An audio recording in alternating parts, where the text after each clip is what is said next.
Dolphins thirsty, they never show no mercy. On the field or in the game, Miami knows how to play. Dolphins thirsty, we all get down and dirty. Tell you what you want to know, it's the Dolphins Show. Quench your thirst for all things Miami Dolphins. They are the football kings, cause they play to win. Come on in and have some fun, whether we have lost or we have won. For all things Miami, it's Dolphins Thursday. Fins up, everyone. Thank you for joining us here tonight.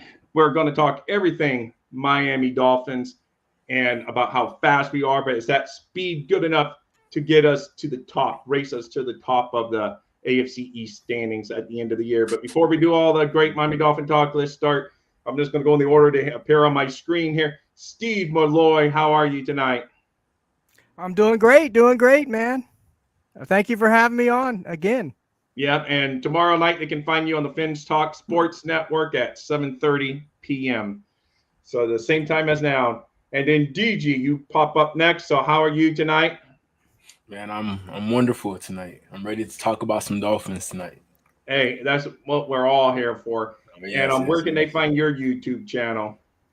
You can find me under DG Live on Instagram, on Twitter, and on YouTube as well. I have a lot of things coming soon, so you guys just be prepared. Just subscribe now and watch me do everything else. That's all you gotta do. You got a lot of good stuff there, including some of those shirts. So it's looking sharp, man, looking sharp. And Hank, last but not least, Hank, how are you? Where can they find you? You're well known on Twitter, of course, but where can they find you in other spots? But you can give your. I try to hide. You know what I mean? Finstock Today. I'm on Finstock Today. I stir too many pots, so I try to keep it down a little bit. You know what I mean? Yeah, exactly. So now let's get to the topic of the night, the Miami Dolphins. So we know they're fast, and they would probably win a 4x4 relay against any team in the NFL. And I was thinking the other day, who would I think? I don't know. Who would you go with the anchor on that relay? Would you go with Tyreek or A-Chain? Who do you think would be your anchor? Like A-Chain. Oh, no, Tyreek for sure. Tyreek. So you would start off with A-Chain, give it to Moser, give it to Waddle, and let Tyreek take it home. Yeah. I just thinking that fun talk. You know what?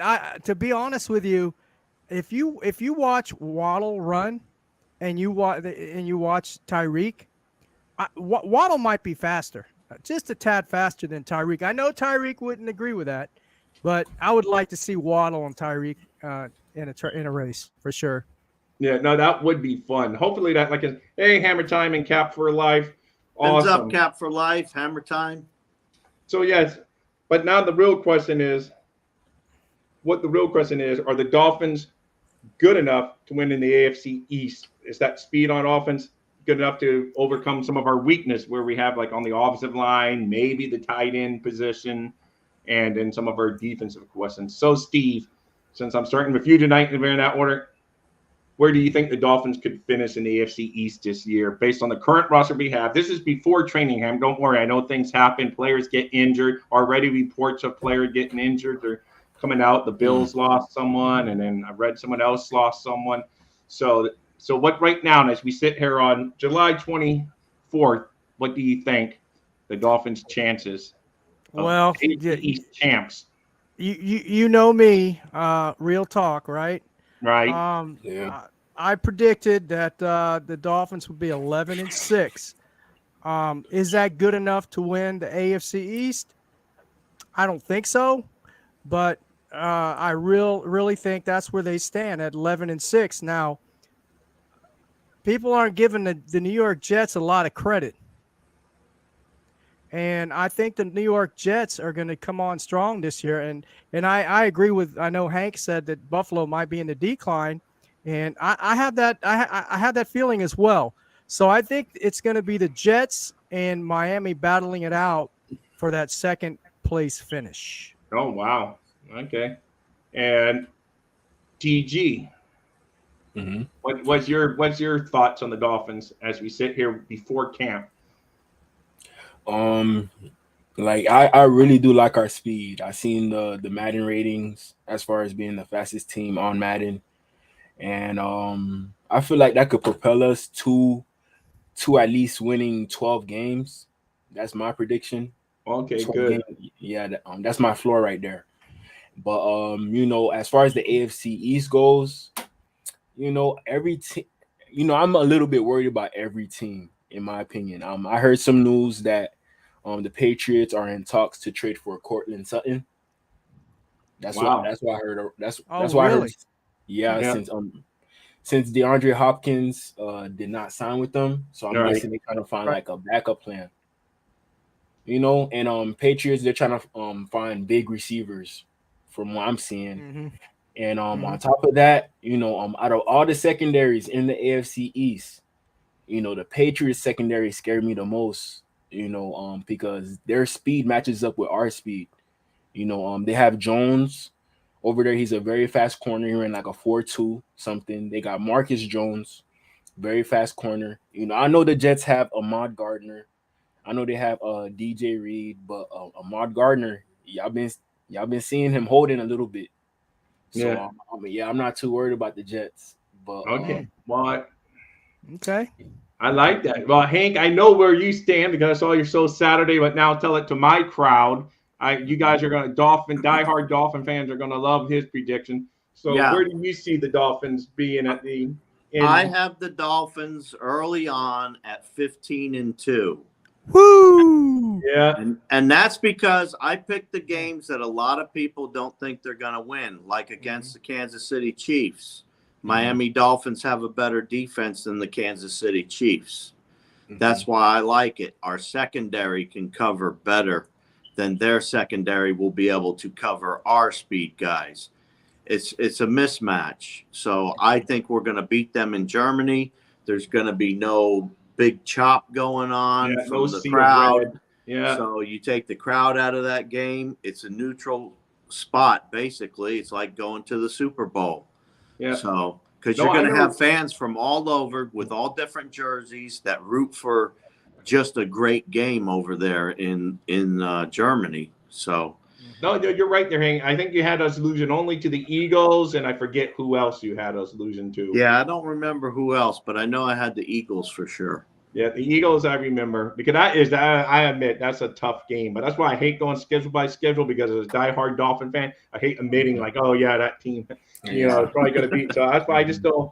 I'm with Steve kind of. I went in one game under what DG came in. I came in at 11-6. I could see it being realistically. That's just not going big because there are games on there that we'll probably win that I'm surprised we won, and then we're going to lose to a team I'm surprised we lost to because that's what football does every year to us. So I think 11-6, but it could be good enough this year in the division because I think we're going to beat each other up more. Last year, Buffalo won the division, winning 13 games. They went 13-3 because the Bengals game, due to the unfortunate incident with Hamlin, never got made up. So they played 16 games last year. But so 13-3 was good enough to win the division this year. But I think this year the record may come down because I think the Dolphins are better. The Jets are better. New England's no slouch, and I think we're going to beat. Everyone's going to beat up each other in the division. So maybe a division winner could have 11 or 12 wins. I don't think it's going to take the 13 that Buffalo got last year. I'm thinking. How about you on that one, DG? I see you nodding yes. So, I feel like you seen how the division went for the NFC East last year. Yeah, I think I did mention this before, but I feel like that's how this division will end up. We will most likely have 3 teams in the playoffs. I think 3 teams, but most of the time when there's 3 teams in the playoffs in the same division, is most likely because of the competition being like straight through. Like the Patriots, they have talent, just like the Bills, they have talent as well. Right. So I feel like we're just gonna be beating up on each other. We might split every game with our division, and whoever ends up winning the most games is gonna get first in the division. Right. No, that's for sure. I would love to win the division because at least it gives you one home game no matter what. I mean, if so that's always nice to win the division and have a home playoff game. It's in, been forever. Well, I think that Miami is gonna sweep the Bills. Wow. I love that confidence. And I also think that Miami is going to sweep the Pats. The Jets Friday night game, that's the Black Friday night game. Right. That's the one where I'm not too sure. That one was a coin flipper for me, so I gave it to the Dolphins, being I'm a homer. So Yeah, that's why I'm not 14-3. Yeah. Mhm. So last year the Dolphins won 9 games. And, yes, Tua missed a lot of time, and then he also didn't have some of his best games. But where do you see, because we all seem to have the Dolphins with a better record than they did last year. So do you guys – I kind of contribute my reason for improvement, and I wrote for an article on DolphinThirsty.com. Fangio coming over, second year of McDaniel's offense. I think they're going to be a little more, this is Tua's first time that he's going to have a same offensive coordinator, same offensive system 2 years in a row. So I think that's going to be a step in the right direction. But mainly Fangio and, yes, Ramsey and those guys, of course, they're the ones on the field that help. But I just think second year in McDaniel's offense with a veteran defensive coordinator, that's why I think we can eke out at least a couple more wins than we did last year. And Steve, you've been quiet for a couple, so what do you think of that? No, I mean, I agree with the Fangio, signing and everything. And in fact, I'm going to say right now, the key to us winning, whether it's 15 games, 11 games, 12 games, as we've said, the key is going to be the defense this year. The defense is going to be the key on us winning a lot more games than we did last year, in my opinion. And number two, the road to the Super Bowl for the Miami Dolphins starts in our division. Like we've all been saying, it's a tough division. But if we can't win the games in our division, then we're not going to go to the Super Bowl. We're not going to have many wins. So it all starts in our division. But I do think that the key to this year's Dolphins winning, even more so than Tua being healthy, is the defense. Yeah, no, I agree. It's very important. So whoever you want to chime in, DG, if you want to chime in, you can chime in on that. Do you see that? Where do you see our biggest improvement from last year? A team that won 9 games. So, here's how I think about last year. Towards the end of the year, we made the playoffs. We went against the Bills, and Skylar Thompson, he didn't have the best game, but we put up 30 points. It was a 33-30 game. So if our defense could have got one stop on defense, we could have been one step further with Skylar Thompson and a bad defense. Exactly. So imagine this year with Vic Fangio. Everybody's used to the system. Even with injuries, like if Mike White ends up going in, I feel like we could still win a few games because I feel like this is like a very talented team that Mike White hasn't had yet. So I feel like all around we're all prepared. I'm hoping Tua plays all the games, but how I think about it is that Tua probably won't play all the games, probably like 15 games. So we got to rely on Skylar Thompson or Mike White to win us a few games, and I think that they could do that. Okay, we would get to who's going to win that backup quarterback spot. But Hank, I saw you nod your head. I know you think this is going to be the year Tua plays all the game, and you said that on your show on the Fins Talk Sports Network. Are you still feeling that way? I still feel the same way. I mean, it's like any position, though. Yeah, I know. Quarterback could bang up a finger and they're not playing. So to sit there and say, "Oh, he's definitely playing all the games." Of course, yeah. You can't really say that, but I think he's going to play all the games with the exception of a minor injury. I don't see these major injuries coming back, is what I'm trying to say. I don't have wood next to me, so I knock on the next best thing in my head. So I hope you're right because we really need him. And now let's get to that. So, we're sitting way before camp. We haven't got any reports who's throwing the ball better, who's looking better. No hints of preseason games yet, anything. No practices against the Falcons yet. But if you had a bet, is Mike White the QB2? That's going to be my bet. But, things change during camp. But right now, I would say Mike White and then Skylar Thompson. Even with the experience Skylar Thompson developed last year playing in a playoff game and all of that. I would still lean Mike White. Whoever jumps in first can go. Okay, I'll jump in. All right. Okay. I feel like personally, we brought in Mike White to be the QB number 2 for this team. Right. But at the same time, we still have Skylar Thompson. And, we brought Mike White in for competition for Skylar Thompson. Mm-hmm. So what if Skylar Thompson ends up being better than Mike White? I don't know. The third string QB, I feel like would be like a trade target for like any team towards like before the trade deadline. That's what I'm feeling like, because if Skylar Thompson doesn't prove himself, he's gonna be the third string. Mike White, he's gonna be the second string. He might show that he could be a starter. We trade him off, but we still have Skylar Thompson in the woodworks because he has that experience with the offense. So I'm fine with either QB. James Blackman, I don't think he's gonna make the team. He might make the practice squad. I played against him in high school, in Palm Beach County. Really? Yeah. Wow. He went to Glaze Central. Mm-hmm. Where who's from over there? Janoris Jenkins, Kelvin Benjamin. Oh, wow. All those players. So and there's so many great players come from South Florida. It's crazy. It's wild. Come from Texas too. Don't forget. Texas. No, I know Texas, California, I know them all, but Florida's like H8, baby, X. Mm-hmm. Yeah. But we appreciate Houston. Yeah. What position did you play? DG? Oh, me? Yeah. I was like a outside linebacker, rush type of player, pretty much like a Von Miller type of player. Oh, wow. That's okay. Cool. Wow. Yeah. That's neat. And yeah, Back It Up Ben's podcast. Thank you for joining us here tonight.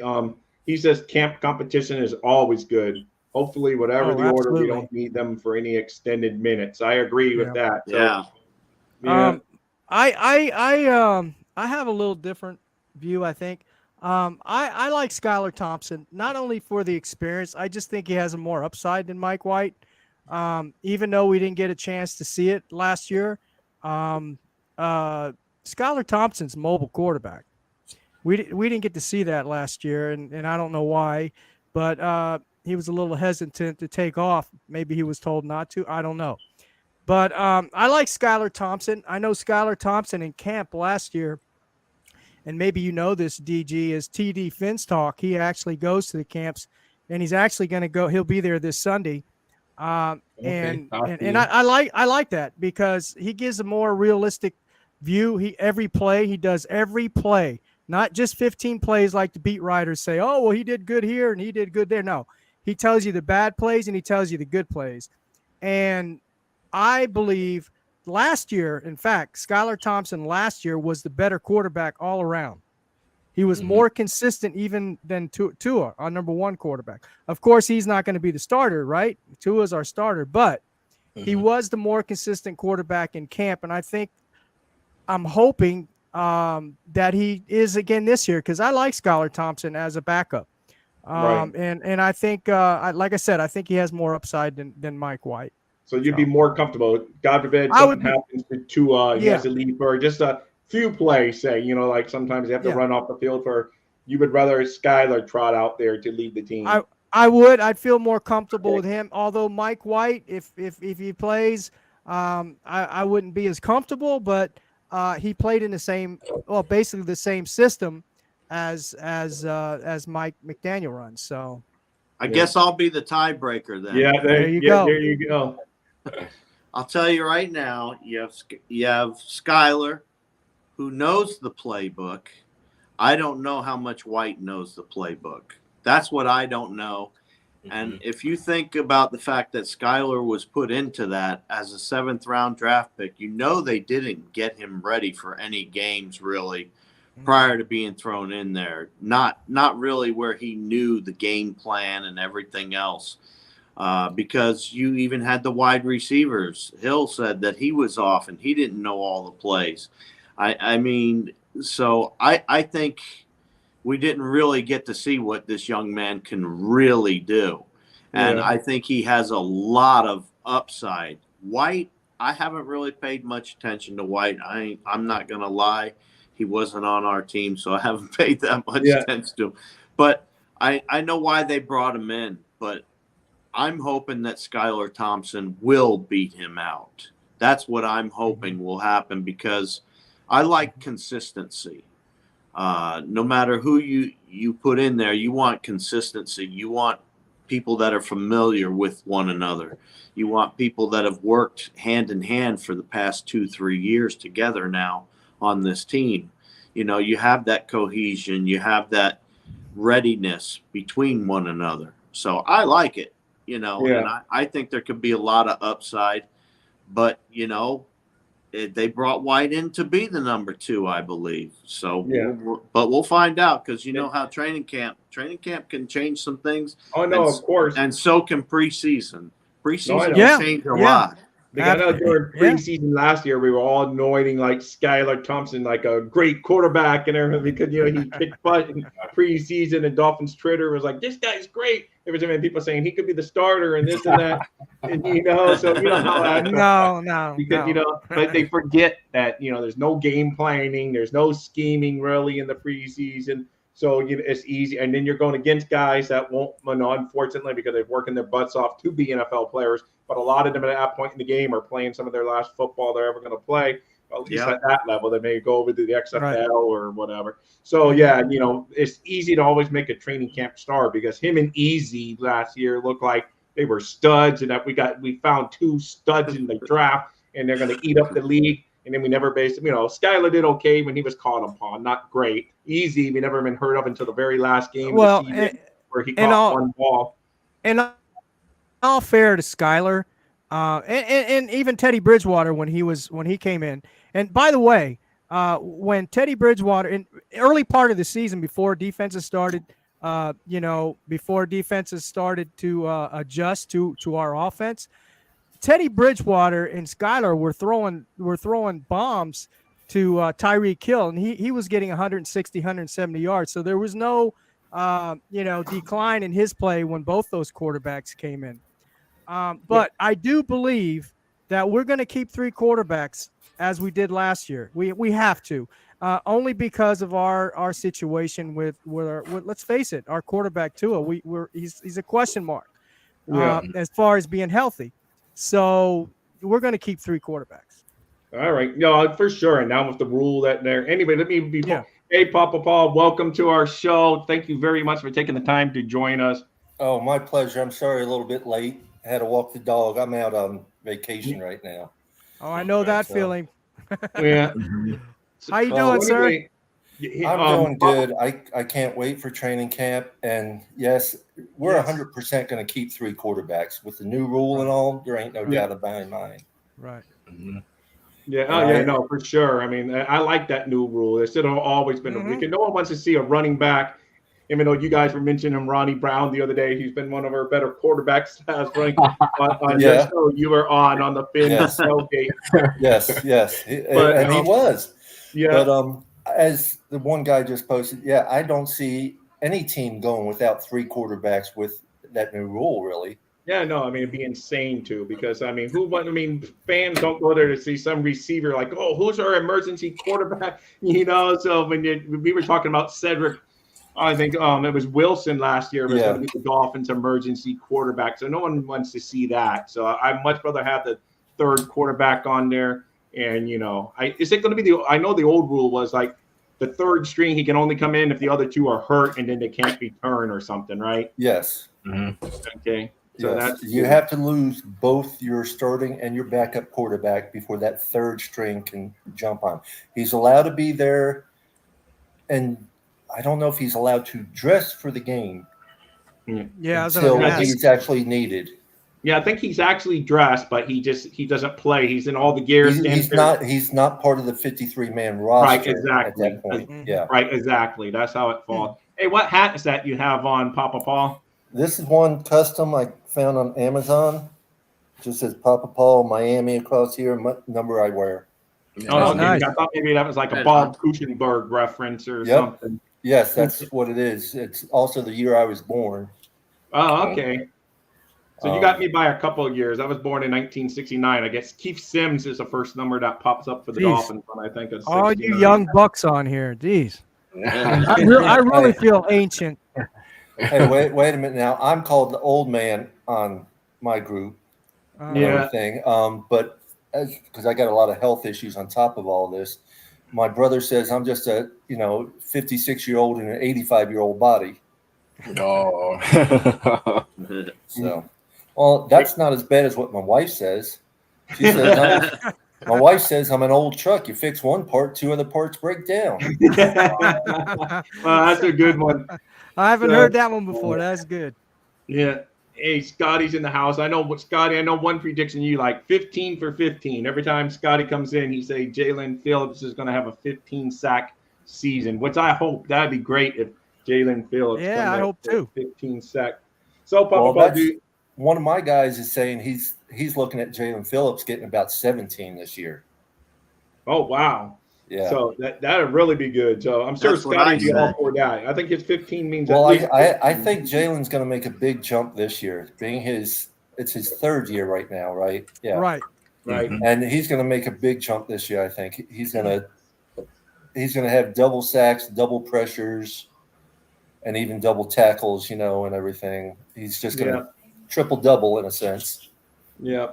And anyway, I would like to say thank you, Papa Paul, for letting me be part of your West Coast Florida Dolphins fan club. And it's on Facebook, guys. It's for real Dolphin fans. If you're a real Dolphin fan, go join it. They let us talk Dolphin stuff. I don't even live on the West Coast of Florida. I live here in South Florida on the East Coast, but he lets me on the page, and it's really cool. I mean, it's for all Dolphin fans, but we don't tolerate. It's all positivity. We don't tolerate any bullying, any bashing of anybody. Mm-hmm. And just like I said, you want to join the club, you got to answer the questions. So many times people aren't answering the questions, or they're not even answering yes or no to the rule question. So you're going to get declined. Yeah, no, I like that. I did like those questions for sure. I thought that was cool. That you do a little. You mean you passed? You passed, Rob? Yes, I did. I cheated and went and He actually remembered when we went undefeated. Yeah, really? I know it's simple. Like I said, I think I was. Well, you were a little older than me, Papa. I was born in 1969, so I was like 3 years old when that happened. Too young to remember. I was almost 6. I was almost 6 on my 6th birthday. My birthday's in April, so. I don't want to rub it in, but I was at every game at the Orange Bowl in 1972. Yeah. How old were you, Steve, then that year? In 72? Yeah. Wow. You're asking an old guy how old he was in 72?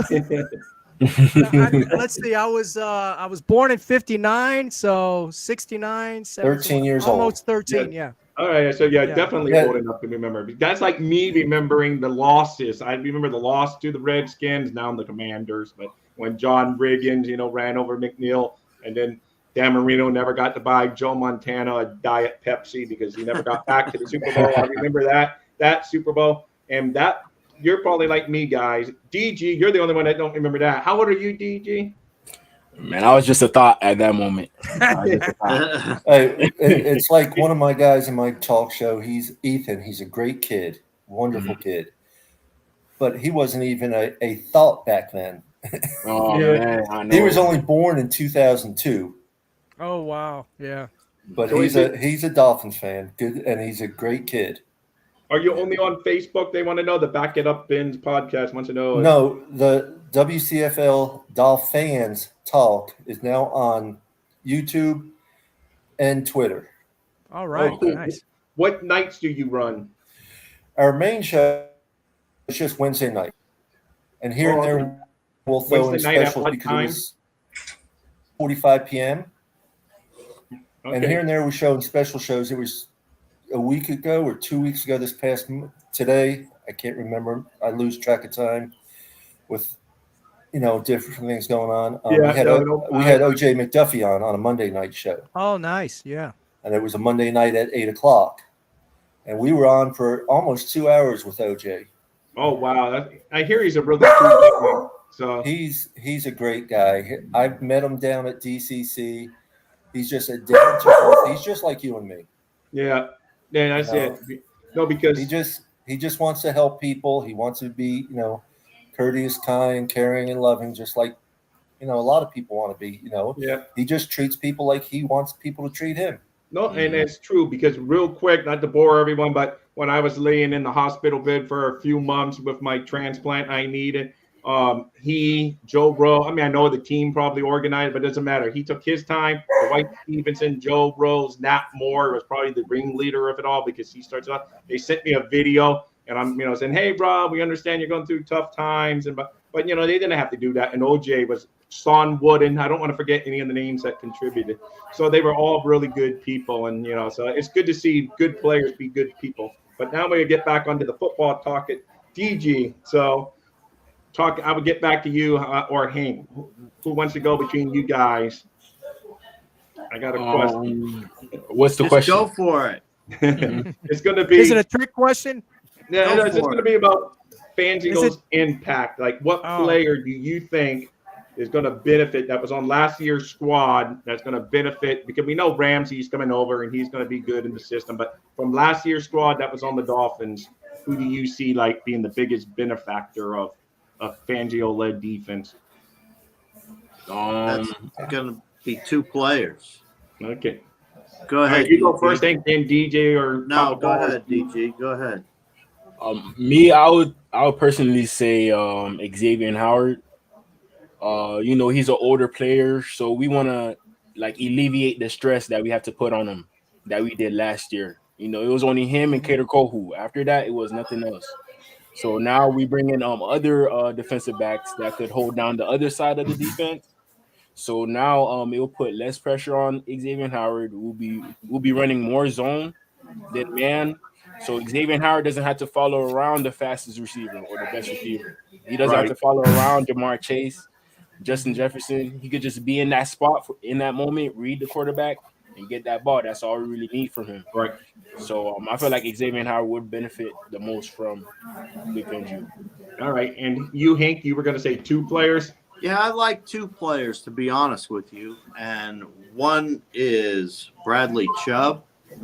I like Bradley Chubb a lot, and I think Vic Fangio will know how to get what he needs from Chubb, where they didn't, he didn't really do great last year. Yeah, we all know that, but I think he'll be a big impact this year with his second year. And, Vic Fangio, he brings a whole new style. But I think the biggest benefactor of everybody will be Javon Holland, and I think that'll be by interceptions because I think he's going to get the most interceptions out of everybody. Okay. So, Steve, you can chime in. I kept you quiet too long there, Steve. Sorry. No, you're all right. That's cool. I agree with. I think it's two players as well, and I have to go along with what DG said. I think X is going to benefit the most because of his age, and I think shifting to zone is going to help him out a lot, and I think Ramsey's going to help him out a lot as well. But I would have to say X is going to be helped out a lot, and I would have to go with Javon Holland for sure. Yeah. All right. How about you, Papa Paul? Okay. I mean, I see X-Man getting better than last year. He was hurt last year, and he had a lot of stress in his life going on and everything. So I see him making an improvement over last year big time. We're going to see the old X like we did the year before with the 11 interceptions and stuff. Yes. Yeah. Javon Holland, I can see improving. One of my guys, I think, who's going to make a jump and is saying he's going to do better than he has is Jerome Baker. Yeah, Jerome Baker. I agree with you there, Papa. I'm really hoping he does. I love the man. He's a beast, but he hasn't been used properly. Mm-hmm. He's going to end up being an outside linebacker where he fits. Right. And that's one of them. I mean, I see all the guys improving a lot that were here last year. Jalen Phillips, though, I think is going to be one of the biggest ones. He's already loving the schemes and everything. So my second one would be Jalen Phillips. If anything, he's, like I said before, he's going to make a vast improvement. Yeah. And I think there's going to be a lot of players improved. I love Duke Riley. I've always liked Duke Riley too. Yeah, Duke Riley's a really good special teams guy. He's just a good all-around utility player. And he's all over the field. He's quick. He's all over the field. He's all over the field, but he's consistent. consistent. Yeah. Very consistent, and doesn't have really any injury bugs like a lot of players already are getting and stuff. Yeah. And I think Fangio will be a little better about scheming than, no offense against Josh Boyer. I don't like burning bridges once they leave, but Josh Boyer sometimes wasn't. He was just so he was just so dependent on that zero blitz and different things like that. And I don't think he schemed and changed during the game when they're like, oh, they're beating us on this. I think Fangio will be able to do better in game. Oh, they're doing this. Now let's do that to stop them. And I think he knows how to get the most out of the players. Like you said, Jerome Baker wasn't used, but he's going to say, this is what Jerome Baker's good. And I think that's why Van Ginkel came back, because Fangio talked to him and said, hey, I'm going to use you more like this, because, he was about to walk. We were all hearing that there was no way. Yeah, and Chubb, Nick Chubb's going to improve too, but he's played under Fangio's scheme before. Yeah. So he knows what it's all about. Yeah. That's going to help Nick Chubb out a lot. Yeah. And we got Malik Reed too, played under Fangio as well. Yeah, exactly. And the So- thing is, Nick Fangio is going to change things up. He's been the head coach. He's been around. He's one of the best defensive coordinators ever. He's going to change things up, not try and run the blitz the whole time and think the blitz is going to work. The other teams figured it out and nothing's changing. Now, What the hell? That's what I was saying. Right. Yeah. Hey, the channel you were on where I was watching the other night, the Finn Stillgate says, what's up, everyone? Great. Fins up. Yeah. What's up? El Capitan. Yeah. Yes, sir. Yes, sir. Yeah. So DG or whoever, Steve, did you? We all chimed in on that topic. Yeah. So we all think, and I agree. I think Javon Holland's going to be one. All the names you said, Phillips is going to be one, and these guys are just going to make. I think they're going to take. Yes, go ahead, DG. And I do have one more case for Xavier Howard. You guys seen what happened to Patrick Peterson, right? He's an older cornerback. He was with the Arizona Cardinals. Mm-hmm. He didn't really play too well. He was their best corner, so they really relied on him. So he couldn't really play his best. So everybody thought he was washed. He went over to the Vikings, and he ended up resurging. At a very old age, he had 6 interceptions at 32 years old. So that's why I see Xavier Howard like lane getting towards, if you know what I'm trying to say, next year. Yeah. No, And The only thing that concerns me about Xavier Howard is injuries. yes. Yeah. And, he's had some soft tissue injuries that can come back. So That hamstring last year is what the hamstring is really. Yeah. Once you have a hamstring, a lot of times you're more susceptible. Yeah, no. I don't think he's played 100% the whole time he's been with the Miami Dolphins, to be honest with you. He's been hurt every year. One season that he put up a lot of interceptions, he was probably his one. Yeah, he's probably about 90% then.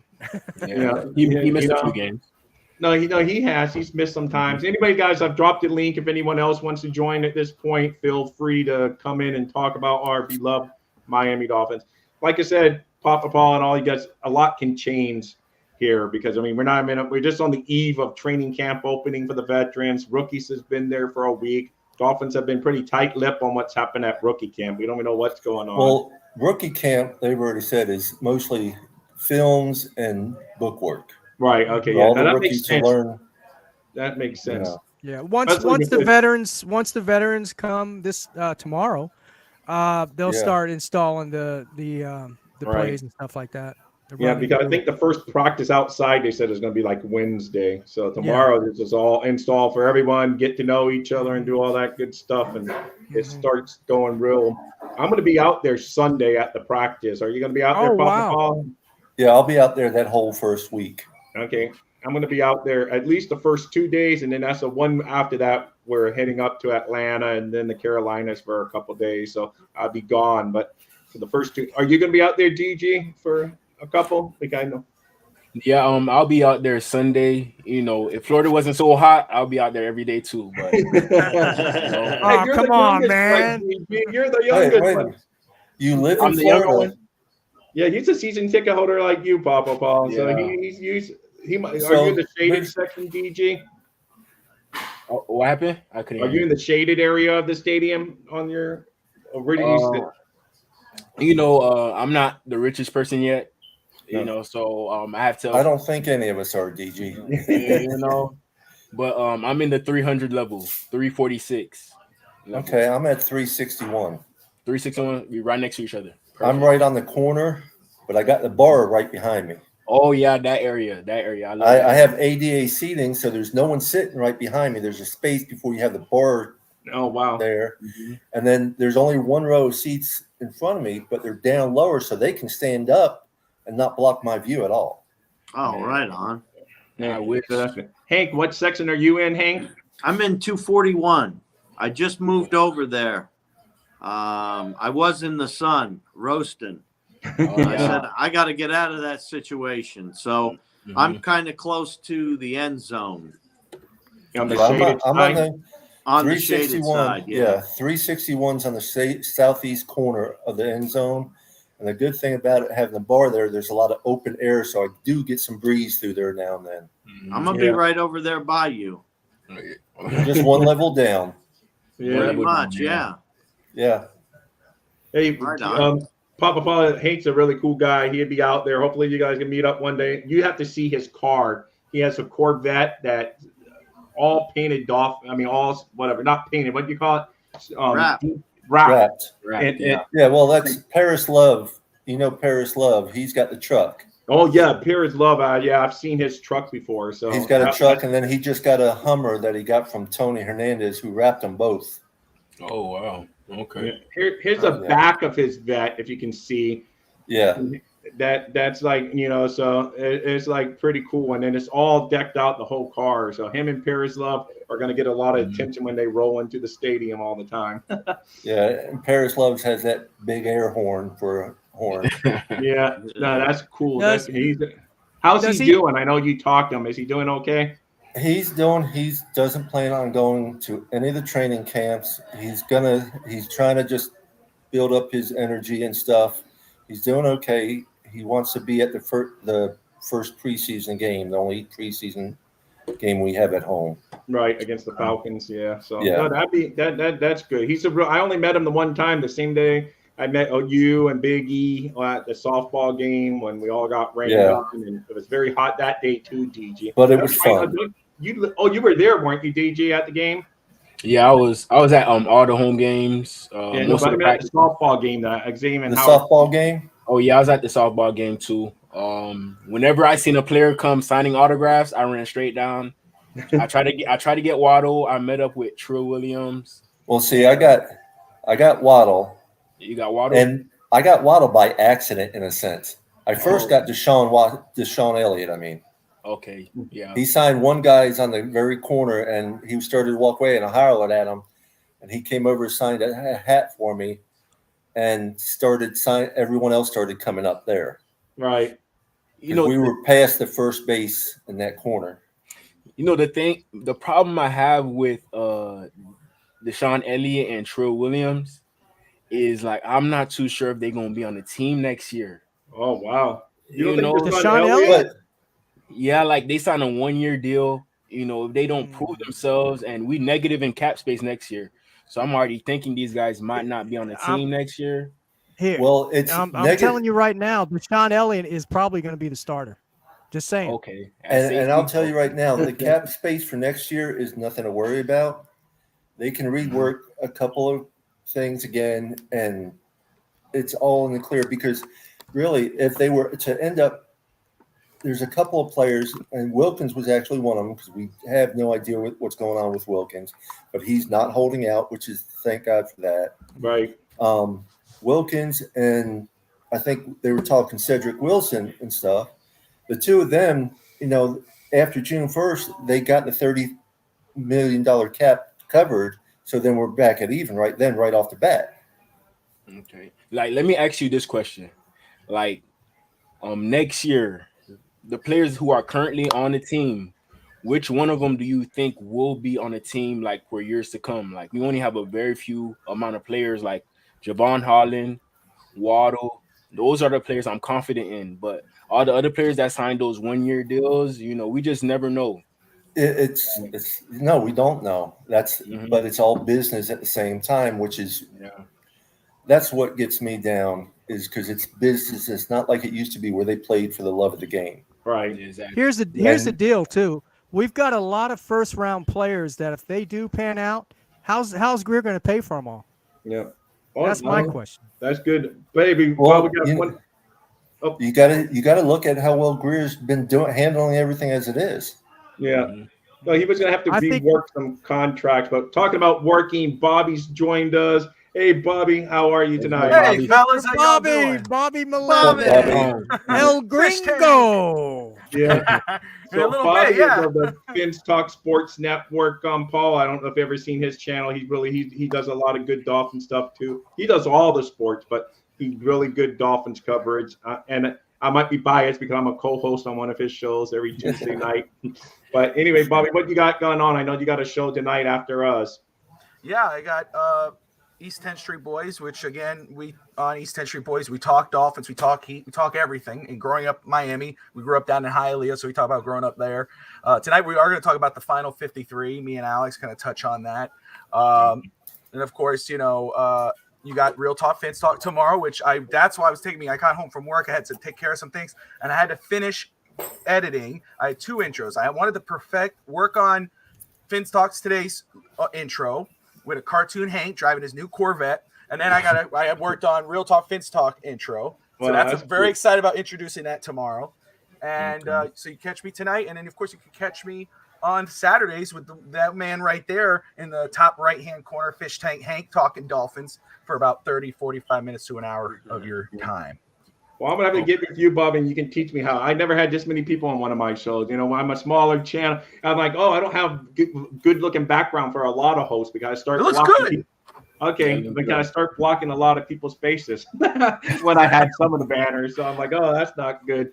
So, but anyway, let's get back talking about the Dolphins. So real quick, Bobby, we were talking about the Dolphins are fast, obviously, one of the fastest teams. They would win a 4x4, relay against any team in NFL, but is it good enough to win the AFC East? I kind of know your answer for that because I think you had them at 11 wins? 11-6. We talked about that on Saturday. Yeah. Yeah. Well, I didn't even ask you that, Papa. Where do you have the Dolphins this year? 12-5. All right, that's where you go. Yeah, so I've had them at 12-5, but I say with at least 2 playoff wins. Oh man, There I you would go. take that. It's been too long. December 30th, 2000 is the last time. No, I want the Super Bowl. Super Bowl, baby. Oh yeah, of course, but you can't get None to of the this Super Bowl crap. without- None of this playoff crap. Super Bowl. Wait a minute. You got to win a playoff before you can get to the Super Bowl. Yeah, Yeah, will say- exactly. But the Let goal me is just Super say- Bowl. Let me just Yes, say, I agree. I think Yeah. all of us want a Super Bowl win, right? We all Yes. want that. But can I'm we not at least selling get a for less. playoff win first? Let's get that playoff win. Let me tell you, I don't want, if we go No, to I the playoffs agree, and I we agree. lose, I'm going to be disappointed. I don't care what the season looks like. I'll be happy Right. if it's 12-5 or 11-6 or Fish Tank 15-2, whatever. But if we lose the playoff game, it ain't going to matter. If we Yeah. I win agree. that playoff I game, agree. it's like getting that ugliness off our back. I'm going Yeah, to no, I know, but they're excited. not mentioning that because I don't want Detroit Lions getting to a playoff win, and they might. I don't want them getting a playoff win before we do it. And your number No. one fan, Bobby, at least one of your number one fans is in the house there. So I don't know if she is. She's just married to me. I don't know if she's my number one. so, Bobby, you better be careful. I think you're in enough trouble already, man. yeah. Oh man. She just might be your number one enemy. You never know. That's great. On Sunday, she is. Hey, you got to keep your enemies close. Yeah, exactly. That's why I said it. I asked You, you. you- What you did keep you your do? friends closer, your enemy. Keep your friends close, your enemies closer. That's There you correct. go. And is that why me and my wife are so close? I didn't know. See, Hank? Now you I know. knew there was something going wrong. Yeah. So Scotty chimes in like he said, "Hey, if 12, I don't know though. If I'm fine winning 2 playoff games. The first seed, we only need to get to that'd be great if we could be our first seed, but that's tough in the AFC. I mean, the whole AFC is tough, and in our division, I just think we're going to beat each other up, unfortunately, in the division. So we know why New England had the biggest benefit the years they dominated because the Dolphins were bad. Yes, we would get our 1 win against them every year, but that was like our playoff. The Bills stunk and the Jets stunk. So New England had easy control of the division. Now we're good, but unfortunately, the Bills are good and the Jets are good, and New England's still not junk. It's not like, We got a lot to see about the Jets. Yeah, no, that's it. We don't know because we don't know if Aaron Rodgers is going to be like the Aaron Rodgers before last year, or is that's starting to be the decline? I'm hoping it starts to be the decline. Nothing against the guy personally, but I hope it's the decline. You do know history repeats itself. Yeah, Brett Yes. Favre. Yeah, I know they're going to bring up Brett Favre And- on the Jets. And here's one thing about this season coming up. Not only is our division hard, we do play the NFC East, which is probably the second hardest division in the whole NFL. So that makes it even harder for us, you know? Well, I think going over to Germany made it a little bit easier. Oh, yeah. Mm-hmm. No, that I agree with that. That game against Kansas City is a break, actually. It's almost like a neutral site, may even be more Dolphin fan. Who knows? It's not going to be the sea of red of going into Arrowhead Stadium, or they're going, I think it's going to be either 50-50 or it might be like 40-40 with all these other colors from other teams. Yeah. Want to see. Over in Europe, teams, they wear all kinds of stuff from different teams that aren't playing. And we do know there are a lot of Dolphins over there. Yeah, no, there are. And it should be like I said, I think it's going to be a really good season, and I just hope. So, who do you guys think is? Do you think Tyreek is the fastest guy on the team? Because there's some debate. Because Joe Rose says he thinks A-Chain could beat Tyreek Hill in a foot race.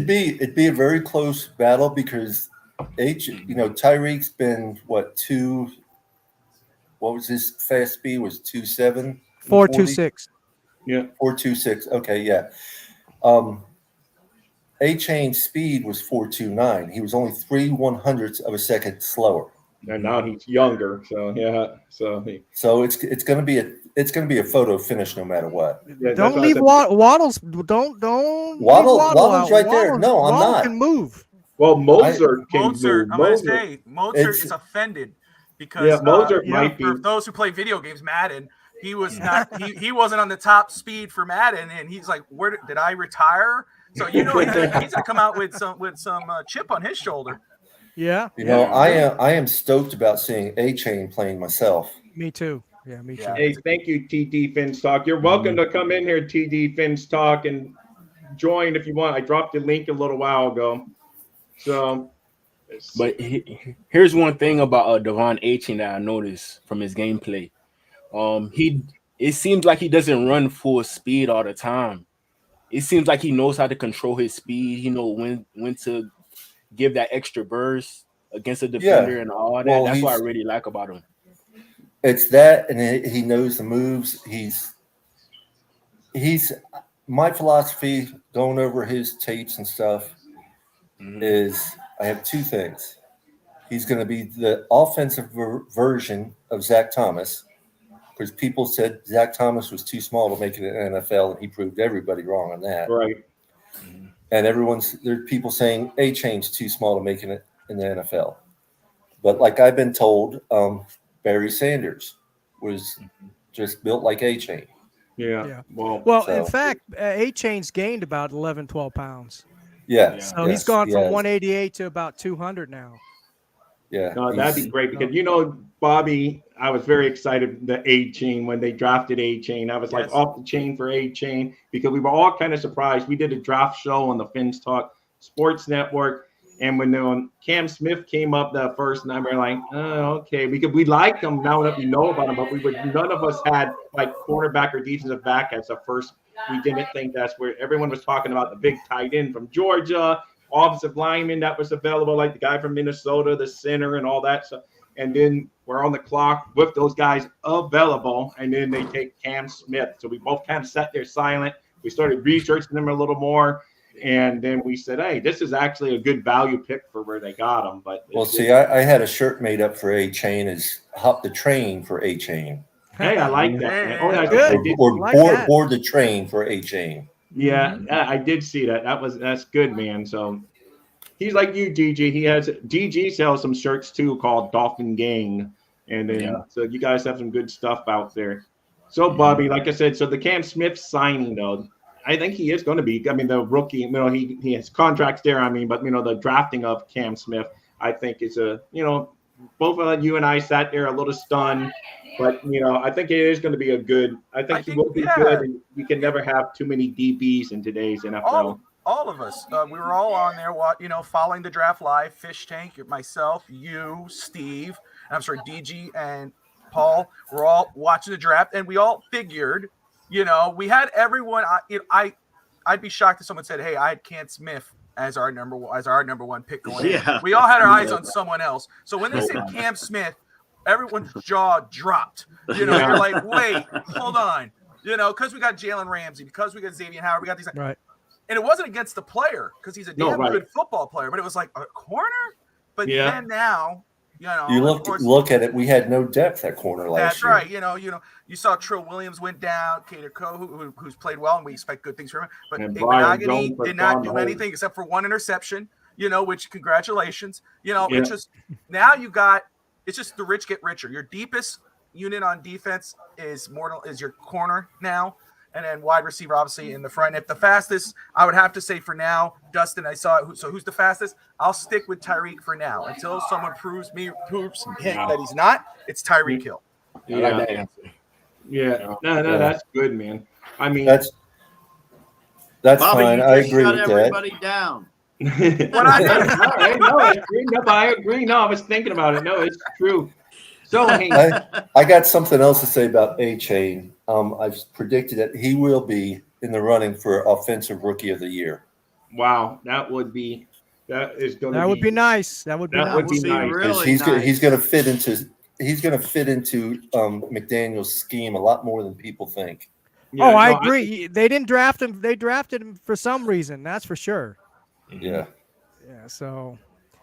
For sure. I mean, they drafted him, fairly high with that intention of him. I know still people were saying Dalvin Cook the past few days. I don't know if the legal situation's changing their view on that or, I don't know. But, no one's bringing down his door. He says he's waiting. So I don't know how it's really playing out behind closed doors. But Cook would be a luxury. He's not really a strong need. The worst part would be him just going to the Jets, I guess. It's like you just don't want him to lose him. Welcome, Fins with CB. What's up, CB? CB83. CB83. So CB83, Fins up. So I know where almost everyone else stands on Papa Paul, but what is your stance on Dalvin Cook? As a yes or a no, knowing that what we know now? Right now, we don't need – I've always said we don't need him. We have a good enough running back. We have players – you got to remember how even Tyreek Hill said McDaniel's scheme, it was such a hard scheme to learn. He had trouble learning it. Well, all our running backs that came back are on their second year. And that's another thing I love about A-Chain is they've praised him how much he's been in the books, learning the schemes. He's learned the schemes. He's learned the plays faster than anybody on the offensive line, they said. Wow. And he's been at it, and that's something that his coach had, praised him about. He's a worker. Not only on the field, but off the field. That's a good point because, he's a new guy. He's a rookie. So his mind is clear, So for him, I would imagine it might be a lot easier for him to learn the scheme because these guys are coming in from other teams and stuff like that, different language, lingo, and they've got to get all that out of their head. So, I can see he does too from the college years too, though. Yeah, that's a good point. But if we get him, it's just icing on the cake as far as I'm concerned. Exactly, I agree with that. They say there's talk out there from the Pats, from the Jets, but there's been no given proof that anybody has offered him a contract except for us. Exactly. Yeah. I know. Well, we heard supposedly that Minnesota offered him to return. So, I don't know. And he's got to look at the money. Minnesota has the state tax. Mm-hmm. So I know that's it. No, for sure. And I think if all things being equal, he wants to be a Dolphin. It just depends if it works out. And he wants to come home. Yeah, no, I agree. So are you still the same, Bobby? I know you have been a pro get Dalvin Cook, but now with some of those stories that leaked out, has that changed much, or is just hearsay? No. I think it's a win-win. I mean, we're good with him. We're good without him. Okay. I'm not losing sleep if we don't get him. Right. The story, just like anything, the stories are stories. The man is innocent until proven guilty. Right. When it comes through the news, everyone's committing him guilty until they prove him innocent, which is totally wrong. Yeah, no, I agree. That's what happens. And you, GG, did any of that news leaking change your stance on them? Because I know you've liked them in the past coming here. With Dalvin Cook, I know a lot of the people that he knows because I went to Florida International in Miami, so I had a few connections. I played against Lamar Jackson as well. When he went to Boynton Beach, I played against him, so I've been hearing a lot of news about him wanting to come to Miami. So all the Miami players, I kind of know how they feeling about the Miami Dolphins, and with Right. Dalvin Cook, I know he want to come here. But at the same time, every time I think about Dalvin Cook, I wish that Austin Jackson would have worked, because that would have been more money in our bank account to sign Dalvin Cook. But, we signed Teron Armstead, Jalen Ramsey, all these players. And now I know next year the cap situation could get better, but if it was better, why wouldn't have they signed him at this point? We've been waiting a long time, and then the news just came out, so that's kind of like derailing everything. He probably would have been signed, but Miami made him an offer, and they are not budging on that offer. Is what it is. Right. Mm-hmm. They don't want to, because they also got to look at the realistic aspect. We only have 12.5 million in cap space right now, and let's say, God forbid, someone major on our team gets injured for the rest of the season. We got to replace that player. No, I know that's the thing. You do need some money going in. That's 100% true. And hey, Dustin, welcome to the show. And if you haven't been on my channel before, please tackle or throw a Dan Marino laser pass at that subscribe button and give it a thumbs up, or what we call here on YouTube a thumbs up. But yeah, I agree though, West Coast. You definitely need. I just want to promote your name there, West Coast. I like that name. I like your logo, by the way. So thank you. And thank then you. A Dolphin member designed it for me from over in London, actually. Yeah, no, it looks really cool. And Dustin, my record, I said 11-6. Steve said 11-6. Bobby said 11-6. Yep. And then I think everyone else went. We had 2 12-5. Papa Paul went 12-5. DG went 12-5. And you're gonna love the guy up in the corner up there, Hank raising his hands. He went 15-2.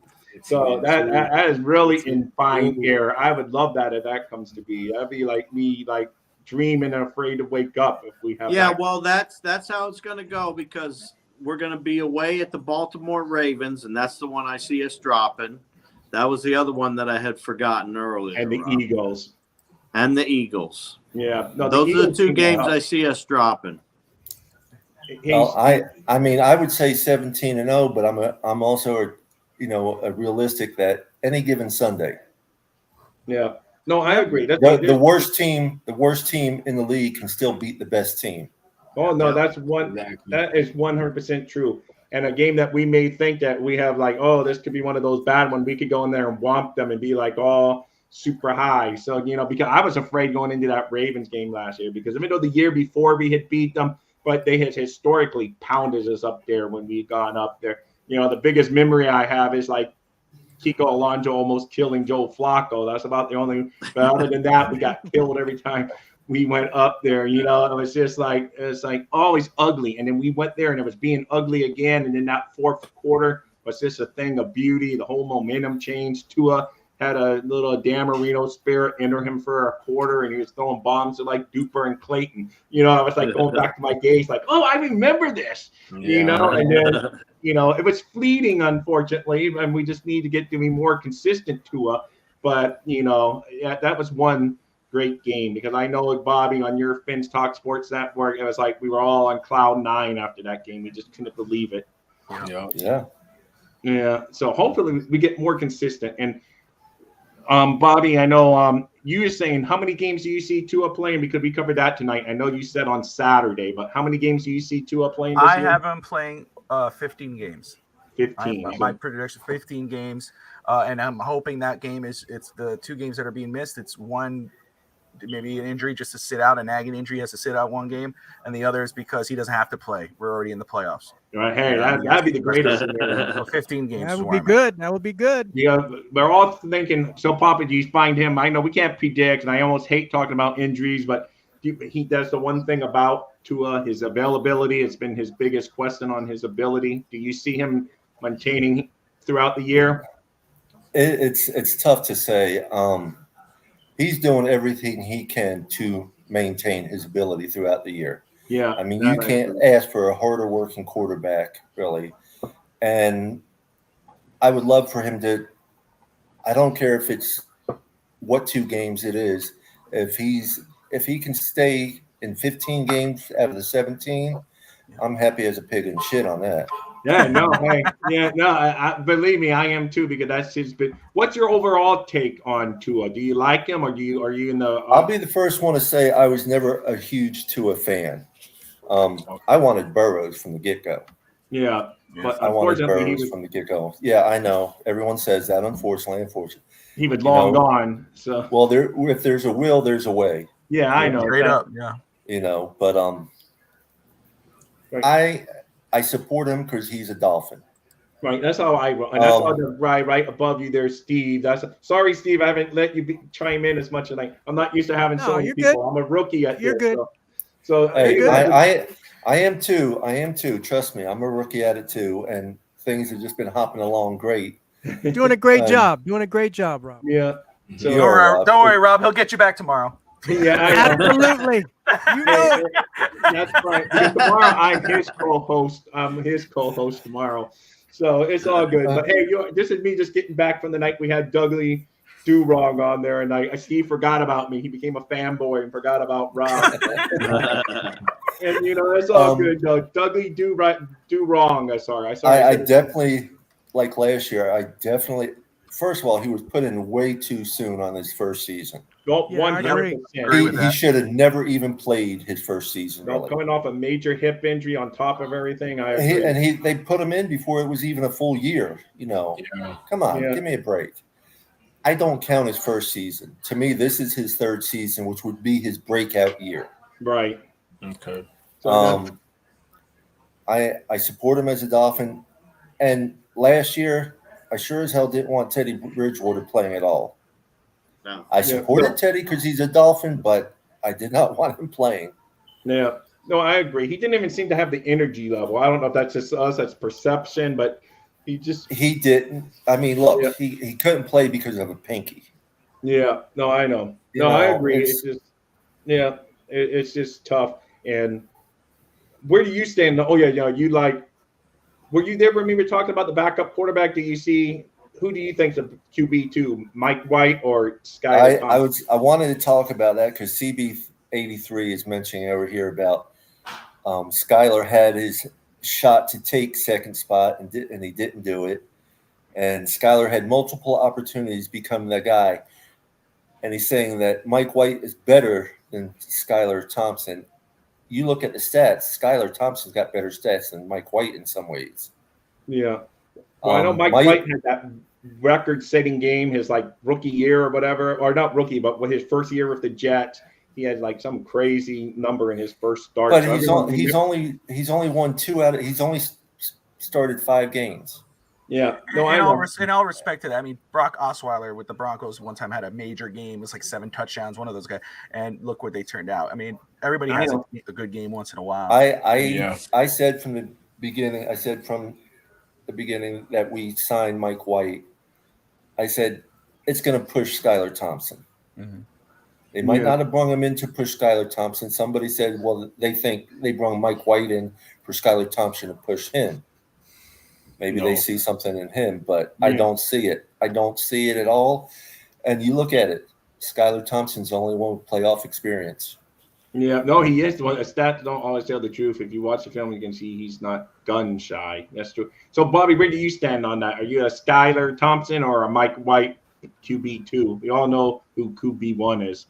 Well, I hope none of them are playing. Right. We never have to go to either one.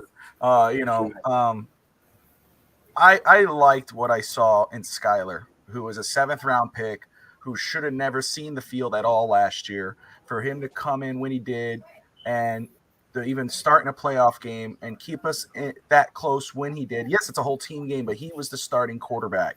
And I hope he doesn't start any games this year. I hope Tua plays more. Well, if he does, it's the ones that Tua have to. Yeah, those 2 games. Yeah. Yes. So, but I just have to say, Mike White was a free agent for a reason. You know, he didn't sign with nobody. To me, I just see Skylar Thompson. I feel more comfortable with him. I think last year was only his first year.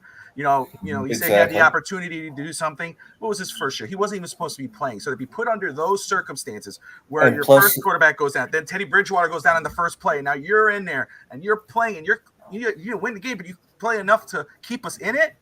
You've earned the right to be the backup quarterback for now. And you got to, and he's the 7th round pick. 7th round. And you also got to look at they did not let him run reps with the first team near as much. Right. No, for sure. And then I know a lot of people say, oh, but look at Brock Purdy. But the 49ers were stacked last year. I mean, that defense is awesome. They have a running game that's awesome. So you can't compare Brock Purdy to, So that's why people were just like, well, Brock Purdy's winning. He's getting all the way to the playoffs, and whatever. So, but that's just a whole different circumstance. Hank, what do you have to say before we chime out tonight? Sorry, I've left you out some too. No, that's all right.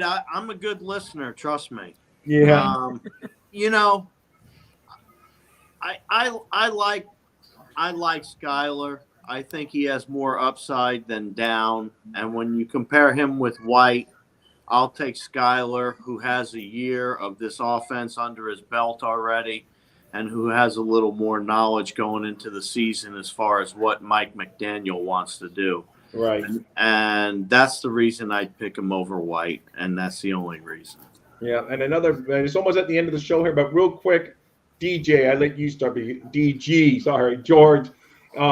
Where do you rank our tight ends? Because that's I think that's one of our maybe questionable or just least known commodity. Who do you like at the tight ends among the groups that are currently on the team? To be honest with you, I don't really like nobody. Yeah. We running a tight end by committee. That's how I feel like. So I feel like if there's a tight end available in the market, we will make a move. That's what I feel like. So, but of those, Smythe, Tanner Connor, or Eric Silver, I'll probably pronounce his name wrong. Salbert. We need Evan. Evan should have been here, but yeah, exactly. We missed What guy we picked up from the 49ers, Bobby?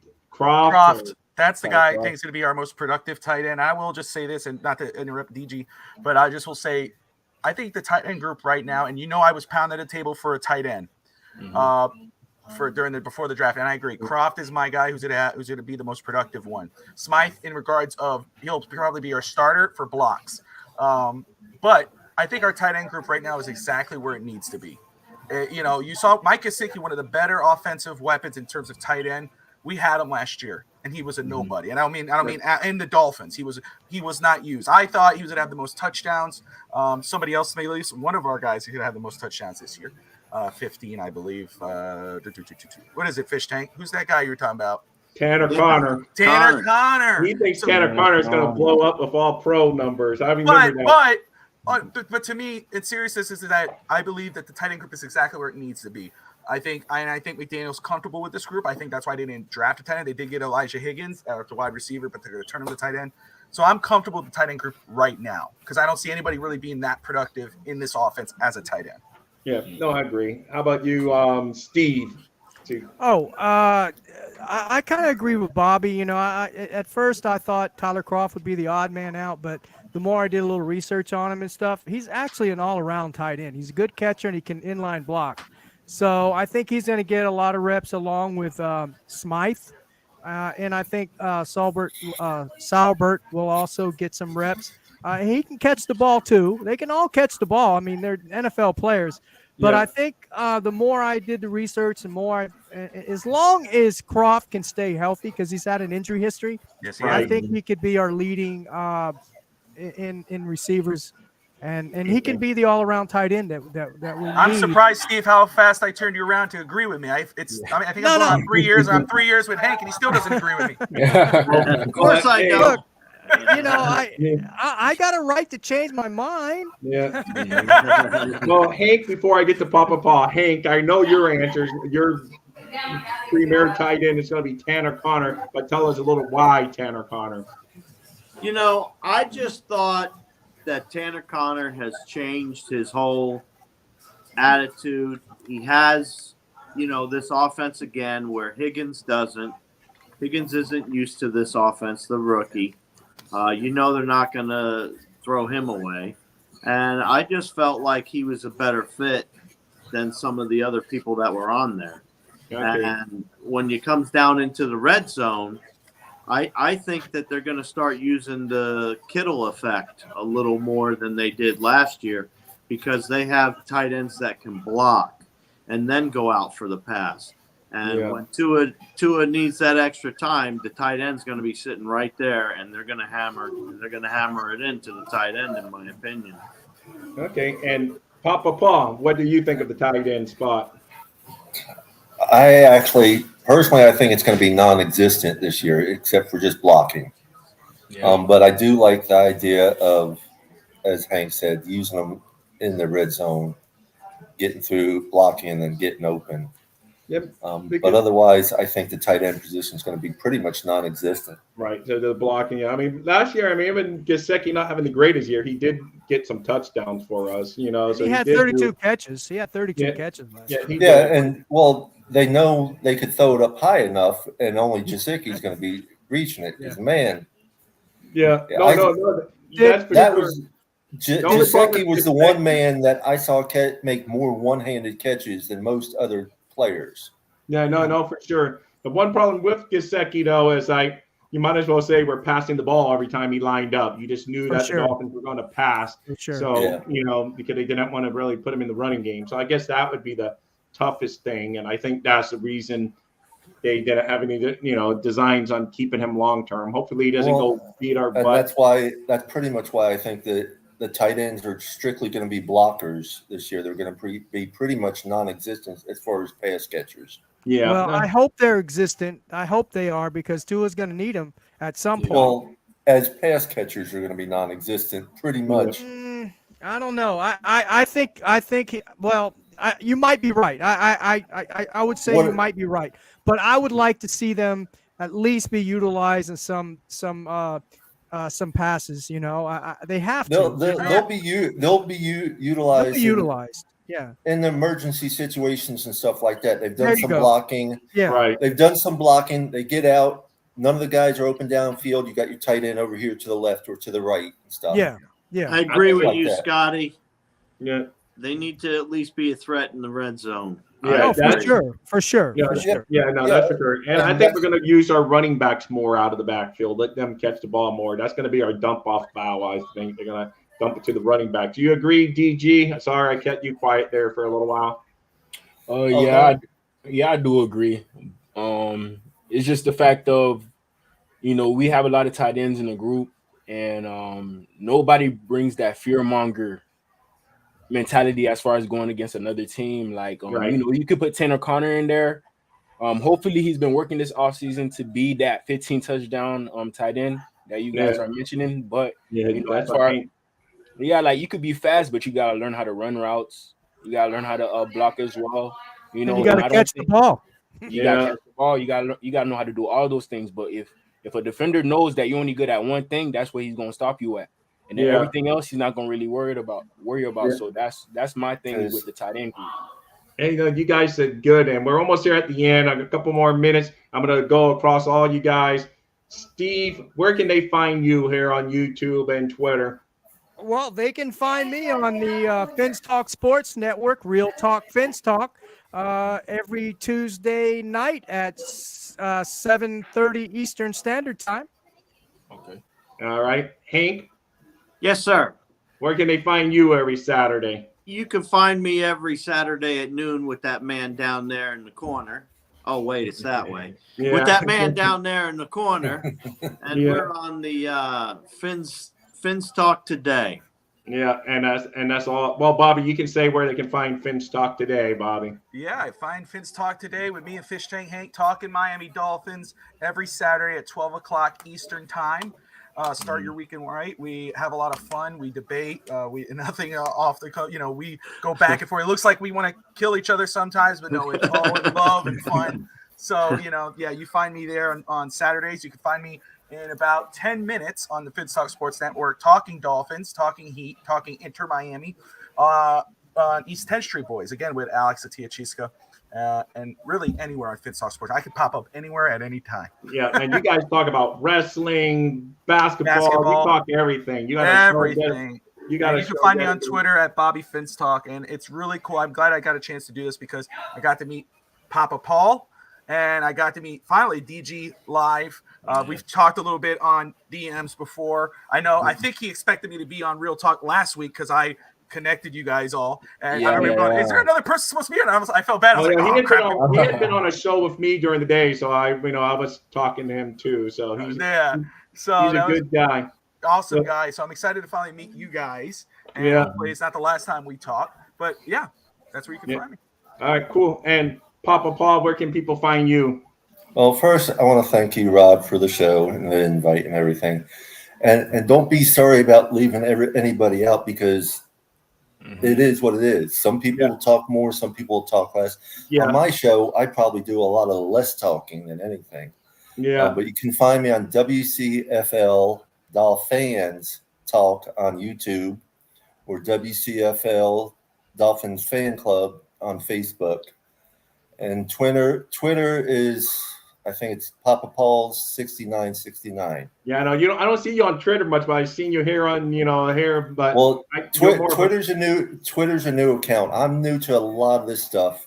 Yeah, all the way around. Hey, no problem, man. I would follow me. I'm Dolphin Thirsty on Twitter. Follow me, and I'll follow you right back. And I'm gonna go follow right when we hang up. I'm gonna subscribe to your WCFL Dolphin, right? Yeah. DOLFANS. Okay. I go subscribe to that right now. And DG, last but not least, as I like to say, where can they find you?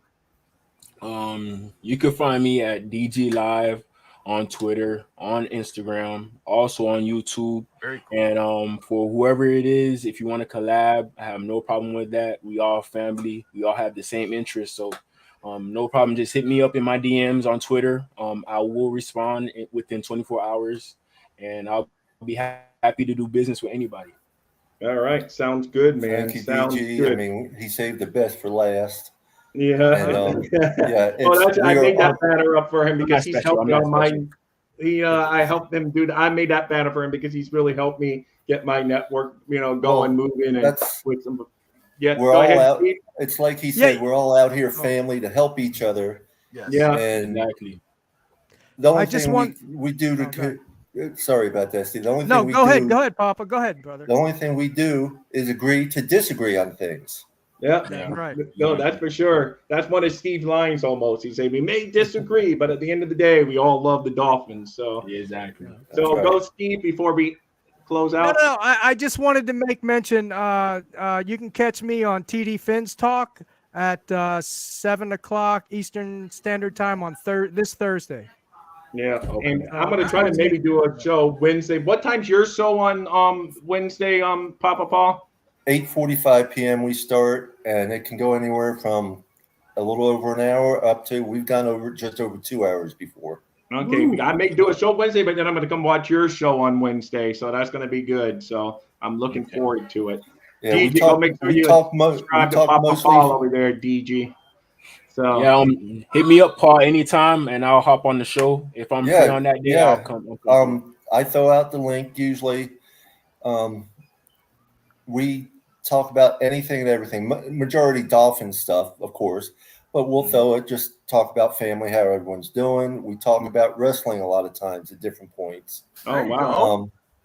We got a couple of guys that are real big into wrestling. But we just talk about what we love, and a majority of it is Dolphins talk. But we talk so about if those two guys that love wrestling, tell them to follow. But what night's your wrestling show, Bobby? With Alex? No Holds Barred on Thursday nights at 9:00 Eastern.